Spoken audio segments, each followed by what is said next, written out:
मेरा नाम विवेक है। मेरी उम्र 30 साल की हो चुकी है, पर अब तक मैं कुंवारा हूँ।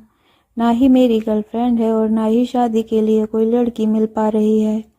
वजह ये है कि यहाँ पर लड़कियों की संख्या बहुत कम है। जो भी लड़कियाँ शादी के लायक हैं वो बेहतर लड़कों को ढूंढती हैं, और इतनी लड़की देखने के बावजूद भी सभी मुझे रिजेक्ट कर देती हैं। ऐसा नहीं है कि मैं देखने में खराब हूँ, ना कम कमाता हूँ। मैं 50,000 महीने का कमाता हूँ। लड़कियां इससे बेहतर लड़कों को ढूंढ रही हैं। मुझे आज अपनी मम्मी और भाभी के साथ लड़की देखने जाना था।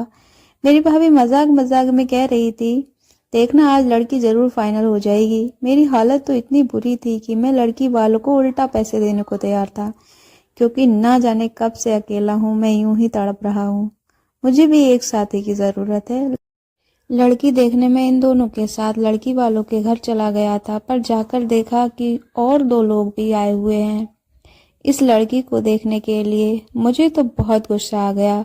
ये क्या तरीका है? हालात को समझते हुए मैं चुपचाप बैठा रहा और भाभी की तरफ देख रहा था। भाभी ने धीरे से कहा, देवर जी परेशान ना हो, लड़की आती होगी सर सवर के।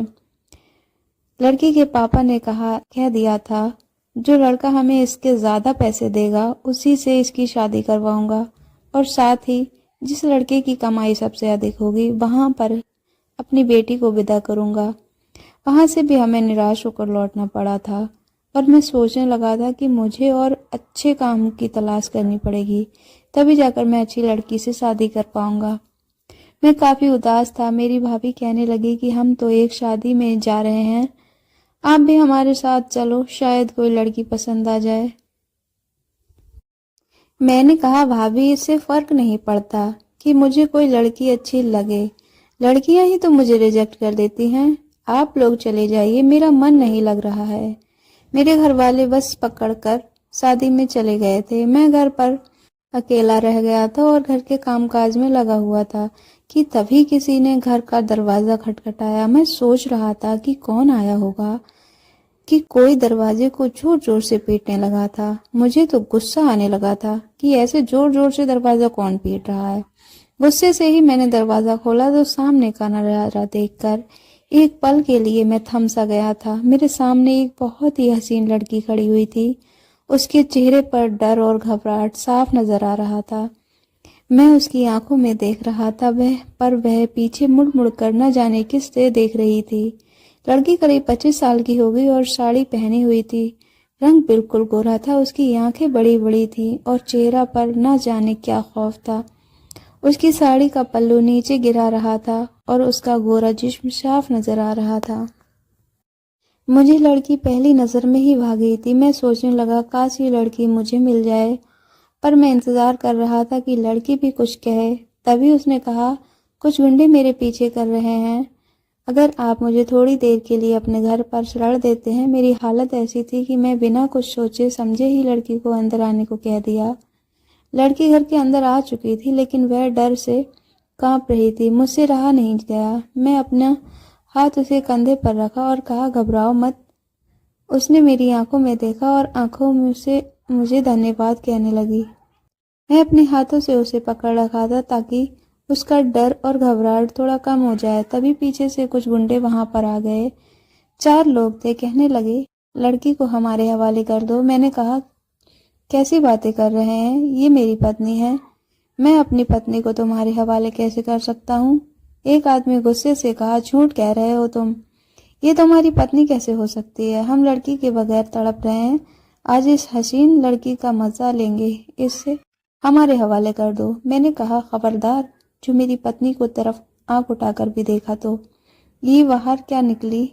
तुम लोग इसके पीछे पड़ गए? जाओ यहाँ से। दूसरा बंदा कहने लगा, अगर तुम्हारी पत्नी है तो साबित करो। मैंने कहा, इसमें साबित करने की क्या बात है, मेरी पत्नी है। उसने कहा, अगर तुम्हारी पत्नी है तो अभी हमारे सामने इसे प्यार करके दिखाओ। अब इसकी बात सुनकर एक पल के लिए मुझे घबराहट सी होने लगी थी। ये औरत मेरे लिए अनजान है और सबके सामने मैं उससे प्यार कैसे कर सकता हूँ? आखिर मेरे बारे में क्या सोचेगी? मैं इसी सोच में डूबा था कि लड़की मेरे पास आ गई, मेरे हाथ पकड़ लिए और बाहों में लिपट गई। शायद मेरी जिंदगी की पहली लड़की होगी मेरे साथ। अपने आप उससे लिपट गई थी। उस लड़की को इतने करीब पाकर मैं बहकने लगा था और मैं धीरे धीरे उस लड़की को चूमने लगा था। गालों को चूमते हुए मैं उसके होठों को चूमने लगा। उसने आंखें बंद कर ली और मेरे चूमने का महसूस करने लगी। वो मेरी भरपूर साथ दे रही थी। अब मैं यही चाहता था कि ये गुंडे यहीं खड़े रहें और मुझे इस अजनबी औरत से प्यार मिले। वो भी मुझे चूमने लगी थी और मैं उसके प्यार में डूबने लगा था। गुंडे कुछ देर हमारे पास खड़े रहे। ये सब कुछ देख रहे थे और फिर एक एक करके वहां से सर झुकाकर चले गए। अब मुझे उस लड़की को छोड़ने का मन बिल्कुल नहीं कर रहा था, लेकिन मैं तब होश में आया जब उस लड़की ने मुझे छोड़ दिया। कहा, आपका बहुत बहुत शुक्रिया कि आपने इन गुंडों से मेरी जान बचाई है। वो लड़की वहीं पर खड़ी थी, जैसे कि वापस घर न जाना चाहती हो और मेरे कहने का इंतजार कर रही थी। शायद आग दोनों तरफ लगी थी। मैंने कहा, तुम बैठ जाओ, मैं तुम्हारे लिए पानी लेकर आता हूँ। मैं उसके लिए पानी लेकर आया तो वह पानी पीने लगी। मैंने पूछा, तुम कहाँ से आई हो? इससे पहले कभी नहीं देखा। वो कहने लगी, मैं पड़ोस के गांव में रहती हूँ।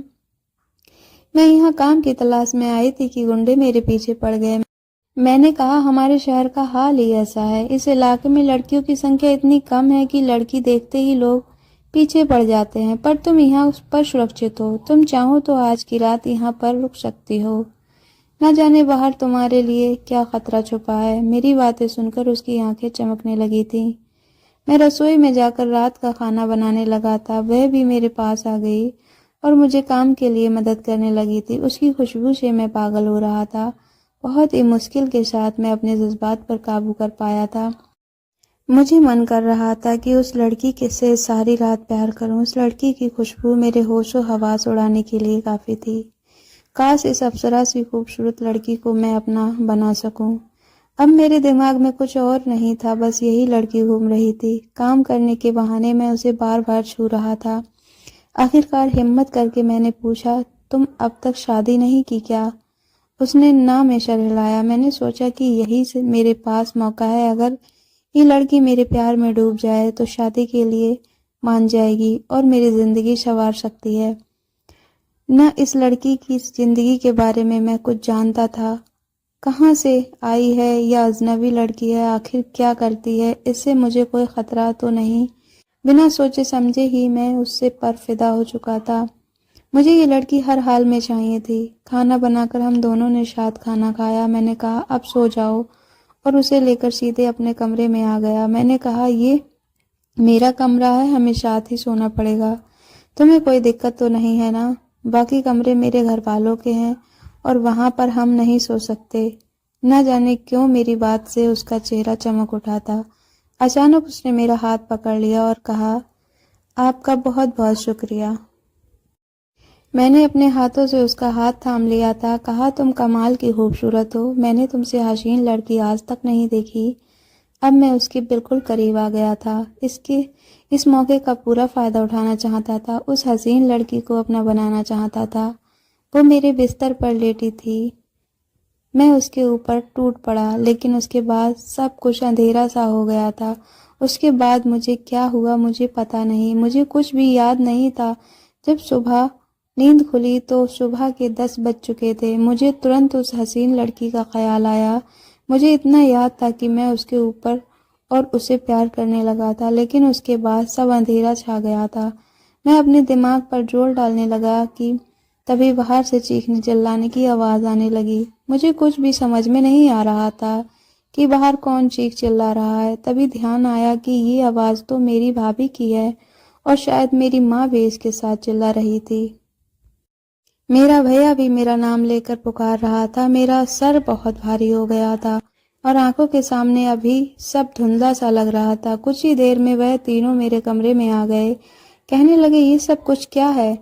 मेरे तो कुछ भी समझ में नहीं आ रहा था कि क्या हुआ। मैंने कहा, भैया क्या हो गया? मुझे तो कुछ भी पता नहीं, मेरे सर बहुत भारी है। भैया कहने लगे, घर पर चोरी हुई है। ये सुनकर किसी तरीके से मैं उठा और बाथरूम जाकर मुंह में अच्छे से पानी डाला। फिर वापस आकर देखा कि मेरी अलमारी खुली हुई है। जल्द से मैंने चेक किया तो शादी के लिए मैंने जो भी पैसे जमा कर कर रखे थे वो गायब थे। जल्दी से मैं बाहर ड्राइंग रूम में आया तो हमारी टीवी भी कहीं गायब थी और बाकी घर का कोई भी सामान मिसिंग नहीं था। मेरी मम्मी और भैया भाभी का कमरा लॉक था और चोर ने उनका दरवाजा नहीं तोड़ा था। बस वह 20 लाख ले गए थे और हमारी टीवी उठाकर ले गए थे। मेरा भैया पूछने लगा कि घर पर क्या हुआ था, सब सच सच बताओ। उन्हें सच्चाई बताने में मुझे शर्मिंदगी महसूस होने लगी थी, क्योंकि इस चोरी के पीछे कहीं न कहीं मैं ही जिम्मेदार था। मैंने ही उस लड़की पर भरोसा किया था, उसे अपने घर पर शरण दी थी। हो ना हो इसी लड़की ने सारी चीजें चुराई होंगी, मेरे खाने में बेहोशी की दवाई मिलाई होगी, तभी मैं बेहोश हो गया। मेरे भैया भाभी मेरी तरफ देखने लगे थे। मैंने कहा, भैया मेरी ही गलती है कि मैं चोर को पहचान न सका और उसे घर के अंदर आने दिया।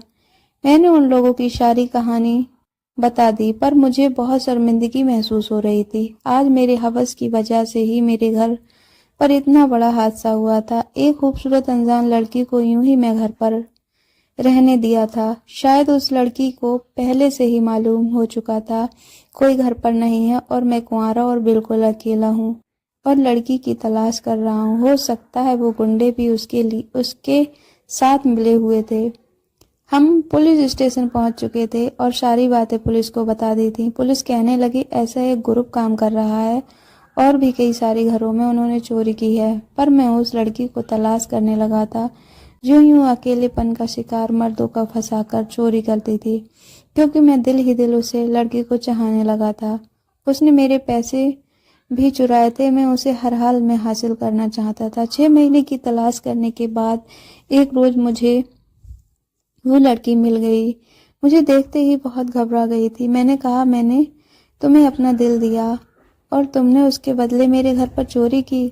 अगर तुम चाहती हो कि मैं पुलिस तक तुम्हें लेकर ना जाऊं तो तुम मुझसे शादी कर लो। वह मेरी तरफ देखने लगी थी, फिर कहा, मुझे पुलिस के हवाले मत कीजिए। दरअसल हम ऐसे ही लोगों को लूटते हैं, पर इसमें मेरा कोई कसूर नहीं है।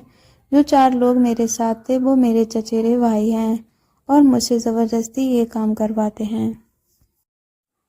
जब मैंने आपको पहली बार देखा था तो मैंने आपको पसंद कर लिया था, लेकिन मैं मजबूर थी, मुझे आपके घर पर चोरी करनी पड़ी।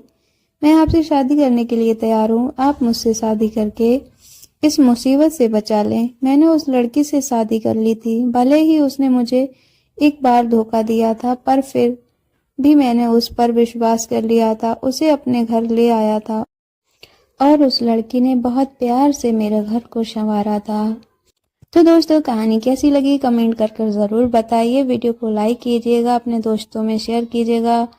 चैनल को सब्सक्राइब नहीं किया, चैनल को सब्सक्राइब कर लीजिएगा। मिलते हैं नेक्स्ट वीडियो में, तब तक के लिए अपना ख्याल रखिए। Thanks for watching.